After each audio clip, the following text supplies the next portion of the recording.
Salut à tous, j'espère que vous vous portez à merveille depuis votre position.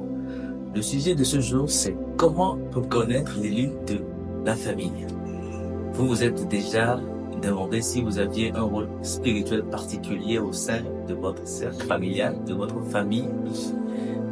Aujourd'hui, nous allons essayer de décoder les signes qui pourraient indiquer que vous êtes cet élu-là.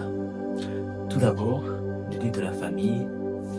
Vous allez voir, si vous remarquez bien, ils sont dotés d'une sensibilité accrue.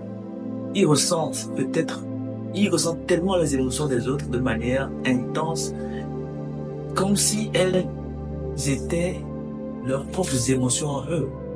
Donc cette empathie profonde leur permet de comprendre et de soutenir leurs proches de manière unique. Vous vous sentez dans ces mots-là. Ensuite, vous pourriez avoir un sens aigu, ok? Ils ont souvent un sens aigu de la responsabilité envers leur famille.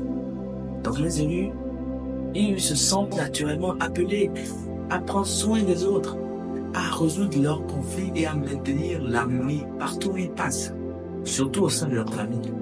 Donc l'élu a souvent l'impression d'avoir un but plus grand, une mission qui dépasse même le cadre personnel. N'est-ce pas? C'est quand même, c'est grand. C'est magnifique aussi. Et l'élu, il y a aussi un autre signe de connexion. Il est très connecté spirituellement. L'élu est très connecté spirituellement. Alors, vous pourriez avoir des intuitions précises. Alors, concernant vos proches, ou ressentir une guidance spirituelle. Donc, si vous êtes dans ce cas-là, ça veut dire que vous avez quelque chose, vous avez ce truc-là en vous. L'élu de la famille a souvent une sagesse. Et cette sagesse, on dirait un jeune, mais un vieux, souvent quand ils sont vieux. Ils sont jeunes, on dirait un vieux qui parle. Ils sont pas âgés, mais très sages. Donc leur perspective unique sur la vie est très profonde. Donc, ça peut être un indicateur important.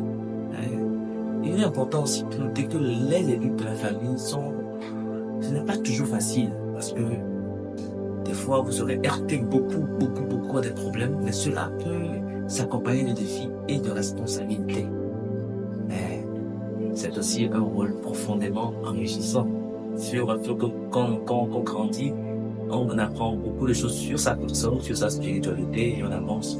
Si vous reconnaissez dans ces signes-là, prenez le temps de réfléchir sur votre rôle au sein de votre famille, de votre pays, de votre quartier. Ok? Cultivez votre connexion. Alors, continuez à cultiver votre connexion spirituelle et utilisez vos dons pour le bien-être de vos proches. N'oubliez pas que chaque membre de la famille a sa propre importance. Et l'élu a souvent un rôle unique à jouer dans l'évolution spirituelle de la famille. Alors, je vous invite, si vous vous reconnaissez dans ces mots, dans ce partage, veuillez liker et partager. Ensuite, si vous allez laisser un commentaire, si vous voulez une prochaine capsule dans ce sens-là, je vous remercie. Nous allons continuer à débattre sur ce thème-là. Vous pouvez nous rejoindre sur nos différentes plateformes, TikTok, Facebook, pour bénéficier des enseignements aussi. En parlant des dons dont on doit faire bénéficier aux autres, nous avons des différents dons.